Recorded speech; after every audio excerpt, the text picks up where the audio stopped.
Class 12th physics अति महत्वपूर्ण प्रश्न है ये। किरचॉफ का नियम ये हर बार, जी हाँ, हर बार ये आपकी बोर्ड परीक्षा में पूछा ही जाता है। यहाँ से आपका 6 नंबर पक्का हो जाता है। चाहे आपका इनकी जो 2 नियम है उसको आपको पूछ ले, चाहे इसके बेस पे आपसे सवालें पूछ ले, पूछना जरूर है आपको। यहाँ से नंबर 6 नंबर आपको 100% फिक्स है। तो जो किरचॉफ का नियम है उसको आप अच्छे से पढ़िएगा इस वीडियो में। मेरा नाम है प्रियांशु और बहुत बहुत स्वागत करते हैं आपका अपने प्यारे से YouTube channel smart HD point के इस नए वीडियो में। वीडियो को आप इन तक देखिएगा और अपना 6 नंबर जो क्लास 12 के स्टूडेंट्स हैं वो आप पूरा अपना फिक्स कर लीजिए। चलिए देखते हैं किरचॉफ का नियम होता क्या है। तो चलिए बात करते हैं किरचॉफ के नियम की। तो किरचॉफ की वैद्युत परिपथ संबंधी 2 नियम हैं। तो किरचॉफ की वैद्युत परिपथ संबंधी कितने नियम हैं? 2 नियम हैं। पहला जो नियम है जिसे केसीएल या धारा संबंधी नियम कहते हैं। तो केसीएल का फुल फॉर्म क्या होता है? Kirchhoff current law. और दूसरा है केवीएल या वोल्टेज संबंधी नियम। तो किरचॉफ वोल्टेज लॉ। ये था आपका 2 नियम। और इनका जो परिभाषा है, जो इनका नियम है वो क्या कहता है, चलिए इसको हम पढ़ते हैं आगे वीडियो में। देखिए जो पहला नियम है किरचॉफ का धारा का नियम, इसमें क्या कहा जाता है? किरचॉफ के धारा संबंधी नियम के अनुसार किसी संधि पर आने वाली समस्त धाराओं का बीजगणितीय योग, जी हाँ आप यहाँ पे ध्यान दीजिएगा, बीजगणितीय योग संधि से जाने वाली समस्त धाराओं के बीजगणितीय योग के बराबर होता है। चलिए हम आपको बताते हैं कि इनके नियम का मतलब क्या है। देखिए मान लीजिए हमारी संधि हो गई, ये यहाँ से एक धारा आ रही है, मान लो यहाँ से भी एक धारा आ रही है, ठीक, यहाँ से भी एक धारा ये हम मानते हैं कि आ रही है। आप इसको जाने वाली धारा भी मान सकते हैं, ठीक। इसको आप देखिएगा, एक संधि हो गई, यहाँ से एक धारा आ रही है, यहाँ धारा आ रही है, यहाँ धारा आ रही है। अब जो यहाँ से धारा जाएगी, ये यहाँ से धारा जो है ये वापस जा रही है, ठीक। यहाँ से भी धारा मान लीजिए हम वापस जा रही है। तो जो धारा है देखिए, इसको हम मानते हैं I1, ये I2, ये I3, ये I4, ये I5। आप यही बात को समझिएगा, ये क्लियर हो जाएगा आपका। देखिए जो धारा I5 है, I4 है और I3 है, ये यहाँ पे आ रही है, और I1 और I2 यहाँ से जा रही है। तो कहने का मतलब ये है कि I3, I4 और I5 का जितना योग होगा, जितना जोड़ेंगे, जितना मान उसका आएगा, ये दोनों मान, ये तीनों मान इसका, ये इन दोनों धाराओं के बराबर होगा, I1 और I2 की।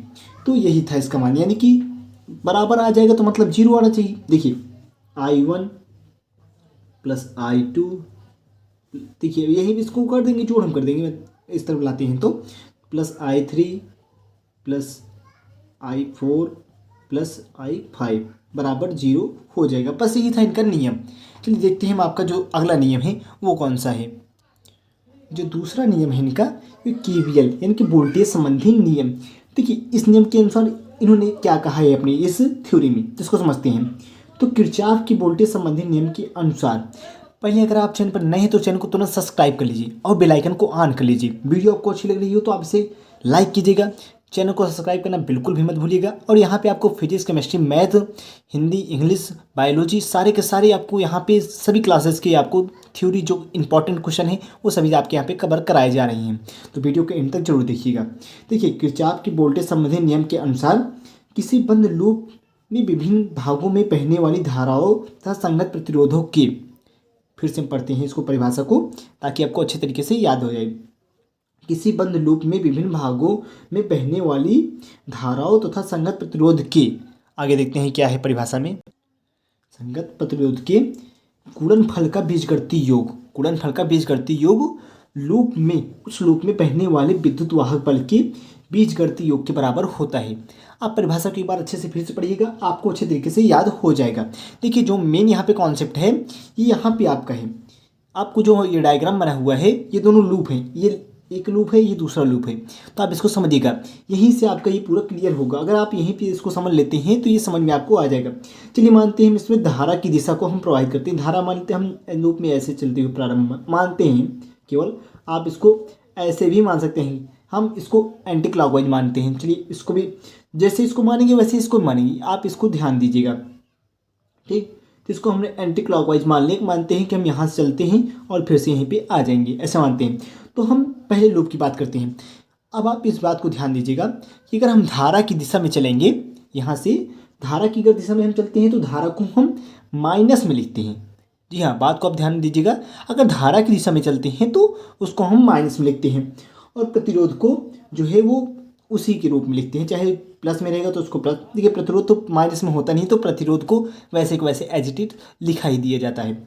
अब बात करते हैं यहाँ पे जो बैटरी लगी है उसकी, अगर हम इसके, ये माइनस वाला होता है, ये प्लस मिलता है, अगर इसके हम माइनस से प्लस की ओर जाते हैं जिसको पॉजिटिव लिखते हैं, ठीक है।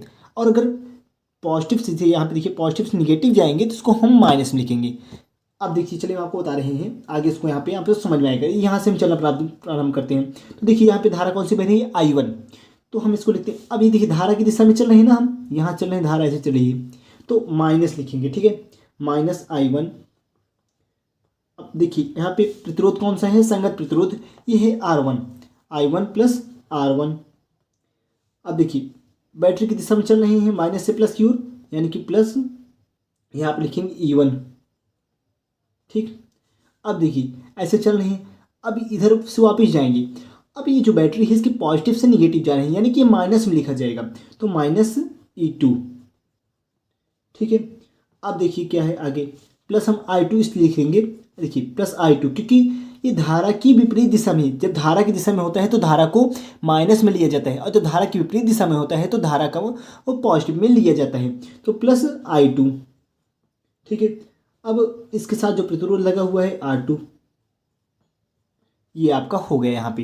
देखिए अब इसको हम सही से लिख लेते हैं, ठीक है, आगे पीछे जो ये हैं यहाँ पे इसको सही से लिखते हैं, तो यहाँ पे क्या होगा, E1 minus E2, E1 minus E2 plus, बस ऐसे लिख ही रहे हैं हम, आगे पीछे कर रहे हैं बस, बाकी इसमें कुछ कर नहीं रहे हैं, और प्लस I2, और यहाँ पे जो R2 इसके साथ है I2 हाँ, और ये माइनस वाला minus I1 R1 plus R1, ठीक है, ये आपका है। अब ये आपका समीकरण जो है 1 हो गया। अब समीकरण 2 से की बात करते हैं यहाँ पे। देखिए अब इस वाले लूप में हम चलते हैं, यहाँ से चलना प्रारंभ कर रहे हैं तो ऐसे ही जाएगा, ठीक है, फिर से आपका यहीं पे धारा आ जाएगी, जहाँ से स्टार्ट करेंगे उसको फिर से वहीं पे वापस लाना होता है। तो अब धारा की दिशा में चल रहे हैं तो धारा का मान जो है इसको हम माइनस में लेंगे, तो माइनस I2, और इसके साथ जो प्रतिरोध लगा हुआ है देखिए R2, ठीक है। अब यहाँ से नीचे जा रहे हैं तो प्लस, देखिए अब इधर अगर जाएंगे, देखिए ये आपका जो, इसमें तो कुछ और प्रतिरोध लगा हुआ नहीं है, लेकिन E2 के साथ वो लगा हुआ है, तो प्लस E2, माइनस से प्लस जा रहे हैं तो E2। अब देखिए इसके साथ जो धारा है यहाँ पे देखिए ये 2 है, यहाँ पे धाराएं आपकी 2 हो जा रही हैं, I1 प्लस I2, यहाँ से धारा जा रही है, तो इसको हम पहले I1 I2 की तरफ पक्ष में लेते हैं, तो क्या हो जाएगा आपका, minus I2 R2 minus I1 plus I2 minus I1 plus I2, और यहाँ पे जो प्रतिरोध है इसको हम ले लेते हैं R बराबर 0। ये आपका समीकरण 2 हो गया। बस यही आपको करना था। तो उम्मीद करते हैं आपको वीडियो समझ में आई होगी। वीडियो अच्छी लगी तो आपसे लाइक कीजिएगा, शेयर कीजिएगा, चैनल को आप सब्सक्राइब करना बिल्कुल भी मत भूलिएगा। तो मिलते हैं आपसे अगली वीडियो में।